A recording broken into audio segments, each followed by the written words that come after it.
This is Jake Pazicki with an ACT Science data interpretation question.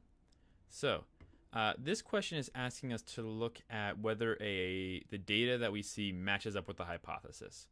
The hypothesis being that as the population increased from 1900 to 1980, with the increased use of fossil fuels, that the temperature would rise throughout the United States. And so they're asking us to look at Table 1 and see if this data supports that hypothesis or not. And so this is one of those things where you have to really be careful. Even if you're a climate change enthusiast or a climate change denier, you can't let your opinions sway you, your outside knowledge sway you, because this is not about opinions. This is about data. This is science. We're looking at data and seeing what the data tells us about what's actually going on. So we're going to go through each one of these options and see what the data tells us. So the first option is their hypothesis was supported, that temperature increased consistently in all measured regions of the United States. So we have to look at the table and see, did it increase in every region? So in the Northeast, in 1900 it went from 52.5 to 50.4, so it actually decreased in the first 20 years, then decreased again, they went back up, and then increase. So net increase, but it dropped a little bit.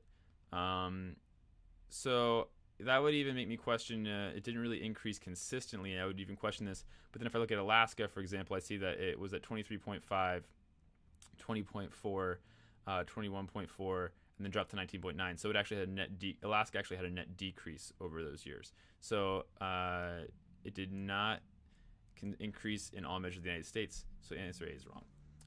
B, their hypothesis was partially supported. Temperature increased consistently in the Northeast and Midwest, but decreased consistently in Alaska. And so that might be, this is an answer where you see that and you just looked at this and think, oh, that must be true because it increased from 61 to 67 in the Midwest, from 52 to 55 in the Northeast, and from 23 to 19.9 in Alaska. So we might look at that and go, oh, that must be the right answer. We're gonna give it a yes. But we're going to keep looking and see if there are other answers, because there's some things that might make this answer wrong. For example, it says increased consistently in the Northeast and the Midwest, and decreased consistently, when we actually see that it goes down a little bit and then goes up and then goes, same Alaska goes down and then up and then goes down. So it's not quite consistent, but we're going to leave it on the table for now. Answer C, the hypothesis was not supported. Temperature decreased consistently in all measured regions. We know that's not true because we saw that it increased in the Northeast and the Midwest.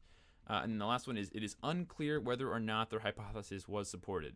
Temperature fluctuated up and down from 1900 to 1980 across all measured regions, with a net increase in the Northeast and Midwest and a net, this should say decrease, and a net decrease in temperature in Alaska. And so, assuming this says decrease, which it should in your problem, that this is the better answer, because it states everything as it is. It states that there was a decrease in Alaska, but there was an increase in other places, and that it was inconsistent, went up and down all over the place. So we're gonna give this one a yes, and this one's just is less right than this one because it doesn't consistently increase it. It goes up and down all over the place. So we're gonna cross this one out, and the answer choice is D.